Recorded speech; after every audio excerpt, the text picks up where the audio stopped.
In 1897, prolific author H.G. Wells wrote a classic science fiction story entitled The Star.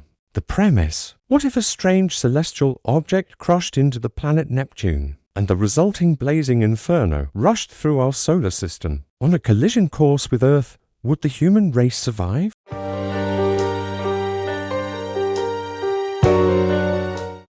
The Star, by H.G. Wells. It was on the first day of the new year that the announcement was made, almost simultaneously from 3 observatories, that the motion of the planet Neptune, the outermost of all the planets that wheel about the Sun, had become very erratic. Ogilvy had already called attention to a suspected retardation in its velocity in December. Such a piece of news was scarcely calculated to interest a world, the greater portion of whose inhabitants were unaware of the existence of the planet Neptune. Nor outside the astronomical profession did the subsequent discovery of a faint remote speck of light in the region of the perturbed planet cause any very great excitement. Scientific people, however, found the intelligence remarkable enough, even before it became known, that the new body was rapidly growing larger and brighter, that its motion was quite different from the orderly progress of the planets, and that the deflection of Neptune and its satellite was becoming now of an unprecedented kind. Few people without training in science can realize the huge isolation of the solar system. The Sun with its specks of planets, its dust of planetoids, and its impalpable comets, swims in a vacant immensity that almost defeats the imagination. Beyond the orbit of Neptune there is space, vacant so far as human observation has penetrated, without warmth or light or sound, blank emptiness, for 20 million times a million miles. That is the smallest estimate of the distance to be traversed before the very nearest of the stars is attained, and saving a few comets more unsubstantial than the thinnest flame, no matter had ever to human knowledge crossed this gulf of space until early in the 20th century. This strange wanderer appeared. A vast mass of matter it was, bulky, heavy, rushing without warning out of the black mystery of the sky into the radiance of the Sun. By the second day, it was clearly visible to any decent instrument as a speck with a barely sensible diameter in the constellation Leo near Regulus. In a little while an opera glass could attain it. On the 3rd day of the new year, the newspaper readers of 2 hemispheres were made aware, for the first time, of the real importance of this unusual apparition in the heavens. A planetary collision, one London paper headed the news, and proclaimed Deschaines' opinion that this strange new planet would probably collide with Neptune. Leading writers enlarged upon the topic, so that in most of the capitals of the world, on January 3rd, there was an expectation, however vague, of some imminent phenomenon in the sky, and as the night followed the sunset round the globe, thousands of men turned their eyes skyward to see the old familiar stars just as they had always been, until it was dawn in London, and Pollux setting, and the stars overhead grown pale. The winter's dawn it was, a sickly filtering accumulation of daylight, and the light of gas and candles shone yellow in the windows to show where people were astir. But the yawning policeman saw the thing. The busy crowds in the markets stopped to gape, workmen going to their work, milkmen, the drivers of news carts, wanderers, sentinels on their beats, and, in the country, labourers trudging afield, poachers slinking home. All over the dusky quickening country it could be seen, and out at sea by sailors watching for the day. A great white star comes suddenly into the westward sky. Brighter it was than any star in our skies, brighter than the evening star at its brightest. It still glowed out white and large, no mere twinkling spot of light, but a small, round, clear-shining disk an hour after the day had come. Men stared, telling one another of the wars and pestilences that are foreshadowed by these fiery signs in the heavens, and in 100 observatories there had been suppressed excitement, rising almost to shouting pitch as the 2 remote bodies had rushed together, and a hurrying to and fro to gather photographic apparatus and spectroscope, and this appliance and that, to record this novel, astonishing sight, the destruction of a world. For it was a sister planet of our Earth, far greater than our Earth indeed, that had so suddenly flashed into flaming death. Neptune had been struck, fairly and squarely, by the strange planet from outer space, and the heat of the concussion had turned to solid globes into one vast mass of incandescence. Round the world that day, 2 hours before the dawn, went the pallid great white star, fading only as it sank westward and the sun mounted above it. Everywhere men marvelled at it, but of all those who saw it none could have marvelled more than those sailors, habitual watchers of the stars, who far away at sea had heard nothing of its advent, and saw it now climb zenithward and hang overhead, and sink westward with the passing of the night. And when next it rose over Europe, everywhere were crowds of watchers on hilly slopes, on house roofs, in open spaces, staring eastward for the rising of the great new star. It rose with a white glow in front of it, like the glare of a white fire, and those who had seen it come into existence the night before cried out at the sight of it. It is larger, they cried, it is brighter, and indeed the moon, a quarter full and sinking in the west, was in its apparent size beyond comparison, but scarcely in all its breadth had it as much brightness now as the little circle of the strange new star.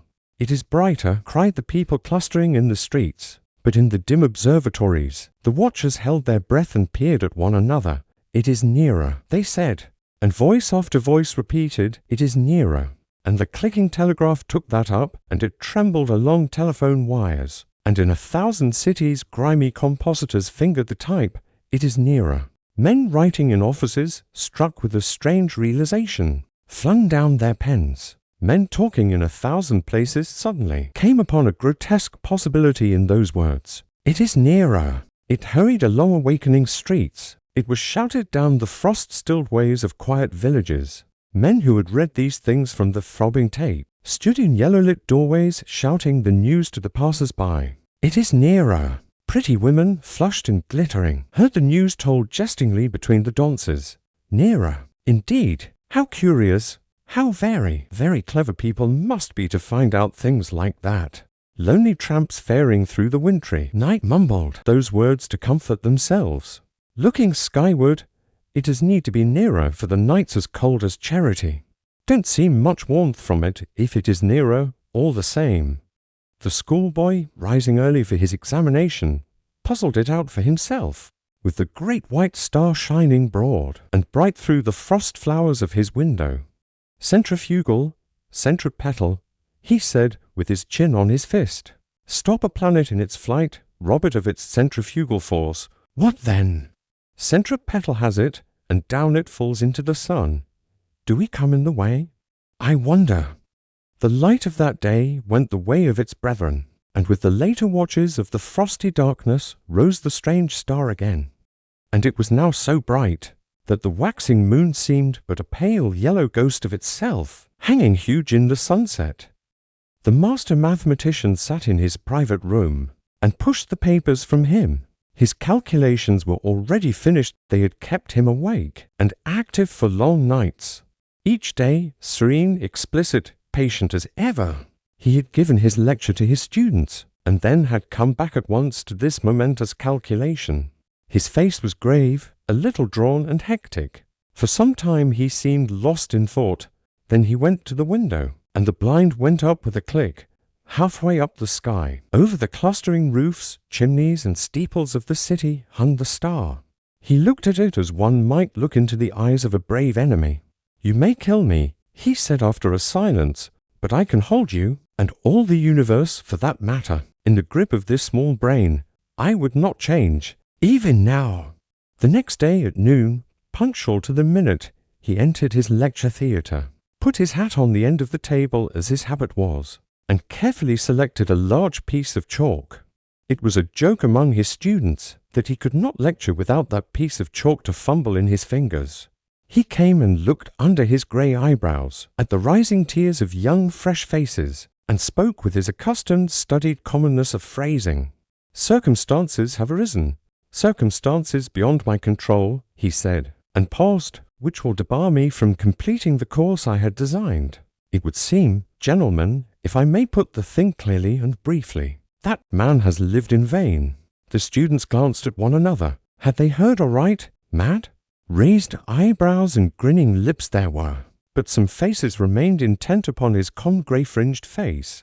It will be interesting, he was saying, to devote this morning to an exposition, so far as I can make it clear to you, of the calculations that have led me to this conclusion, let us assume. He turned towards the blackboard, meditating a diagram in the way that was usual to him. What was that about lived in vain? Whispered one student to another. Listen, said the other, nodding towards the lecturer, and presently they began to understand. That night the star rose later, for its proper eastward motion had carried it some way across Leo towards Virgo, and its brightness was so great that the sky became a luminous blue as it rose, and every star was hidden in its turn, save only Jupiter near the zenith, Capella, Aldebaran, Sirius, and the pointers of the Bear. It was very white and beautiful. In many parts of the world that night, a pallid halo encircled it about. It was perceptibly larger in the clear refractive sky of the tropics. It seemed as if it were nearly a quarter the size of the moon. The frost was still on the ground in England, but the world was as brightly lit as if it were midsummer moonlight. One could see to read quite ordinary print by that cold, clear light, and in the cities the lamps burnt yellow and wan. And everywhere the world was awake that night. A sombre murmur hung in the keen air over the countryside like the belling of bees in the heather, and this murmurous tumult grew to a clangor in the cities. It was the tolling of the bells in a million belfry towers and steeples, summoning the people to gather in their churches and pray. And overhead, growing larger and brighter, as the earth rolled on its way and the night passed, rose the dazzling star. And the streets and houses were alight in all the cities. The shipyards glared, and whatever roads led to high country were lit and crowded all night long. And in all the seas about the civilized lands, ships with throbbing engines, and ships with bellying sails, crowded with men and living creatures, were standing out to ocean and the north. For already the warning of the master mathematician had been telegraphed all over the world, and translated into 100 tongues. The new planet and Neptune, locked in a fiery embrace, were whirling headlong, ever faster and faster towards the sun. Already every second this blazing mass flew 100 miles, and every second its terrific velocity increased. As it flew now, indeed, it must pass 100 million of miles, wide of the earth and scarcely affected, but near its destined path, as yet only slightly perturbed. Spun the mighty planet Jupiter and his moons sweeping splendid round the sun. Every moment now the attraction between the fiery star and the greatest of the planets grew stronger, and the result of that attraction, inevitably Jupiter would be deflected from its orbit into an elliptical path, and the burning star, swung by his attraction wide of its sunward rush, would describe a curved path and perhaps collide with, and certainly pass very close to, our Earth. Earthquakes, volcanic outbreaks, cyclones, sea waves, floods, and a steady rise in temperature to I know not what limit. So prophesied the master mathematician. And overhead, to carry out his words, lonely and cold and livid blazed the star of the coming doom.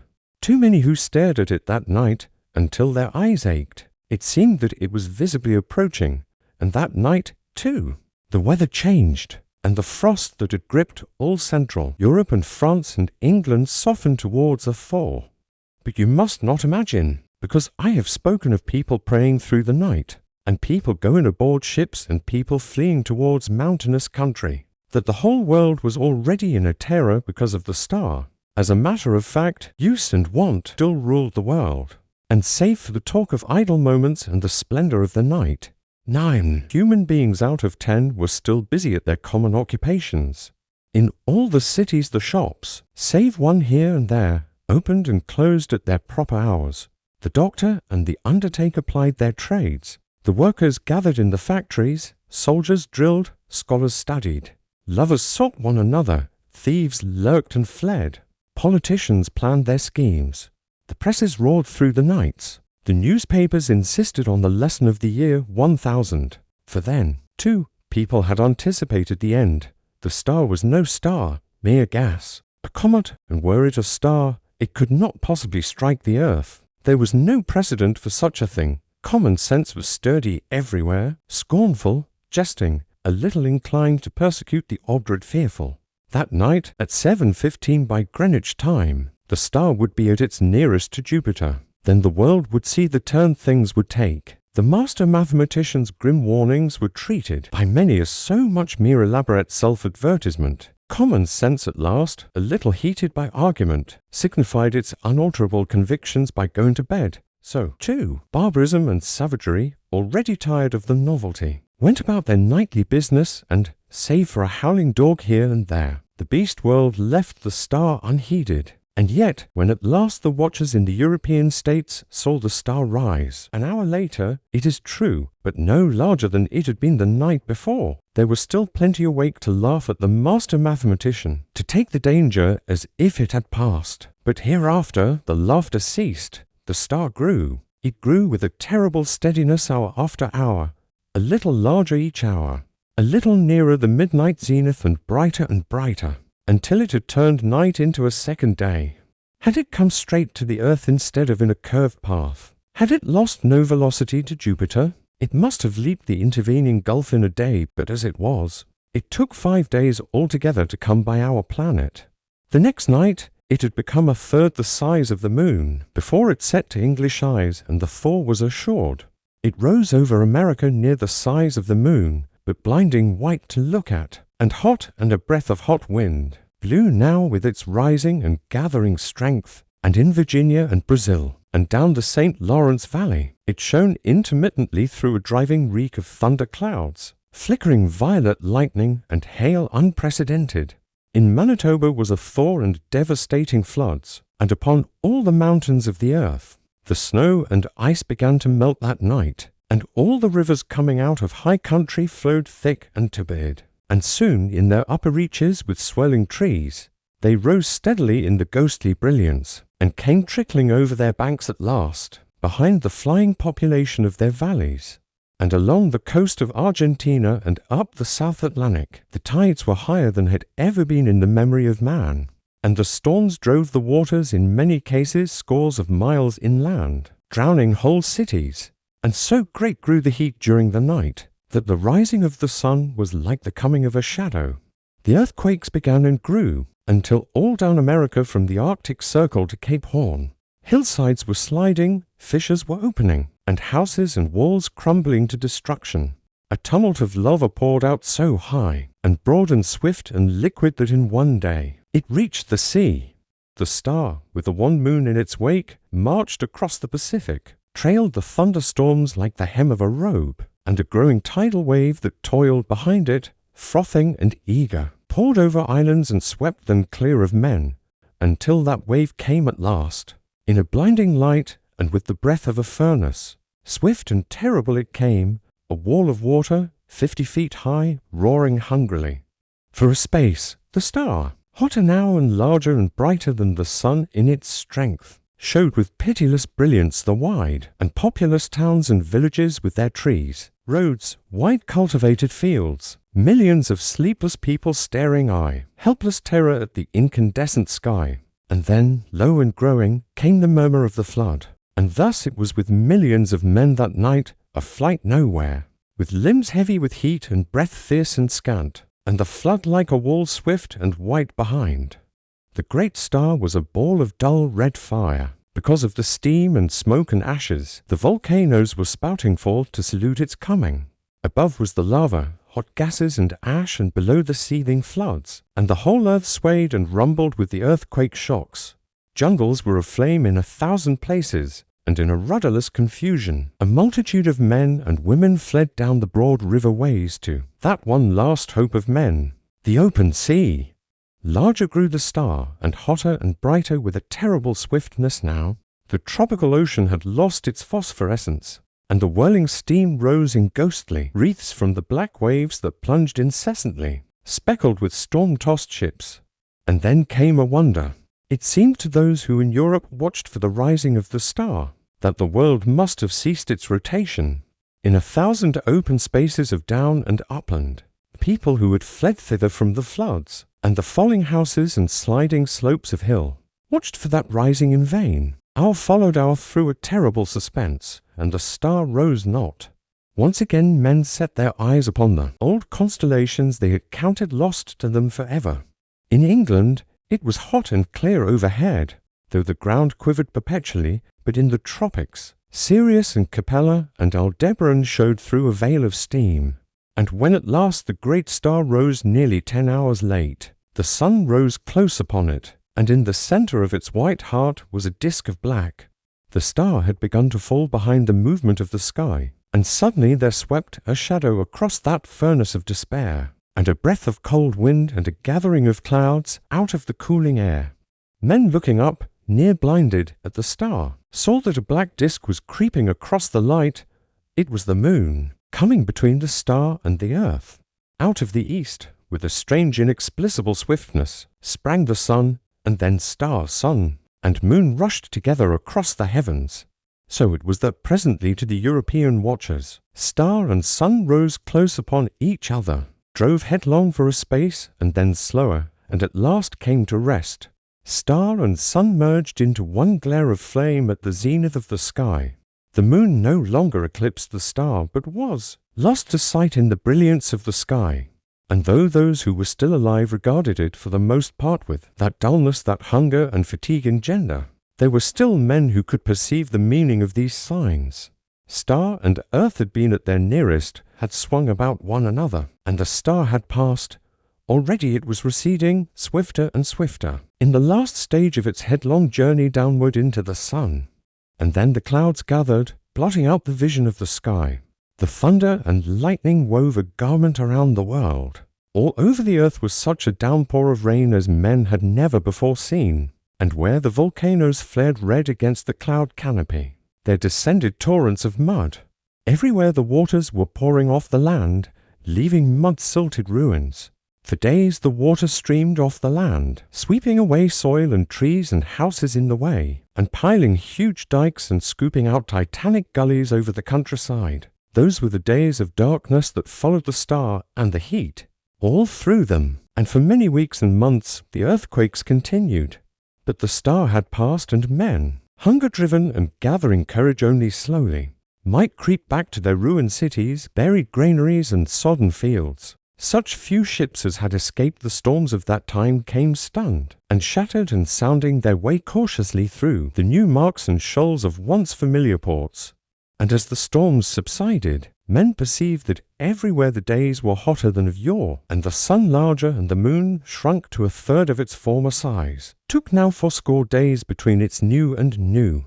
But of the new brotherhood that grew presently among men, of the saving of laws and books and machines, of the strange change that had come over Iceland and Greenland and the shores of Baffin's Bay, so that the sailors coming there presently found them green and gracious, and could scarcely believe their eyes, this story does not tell, nor of the movement of mankind, now that the earth was hotter, northward and southward towards the poles of the earth.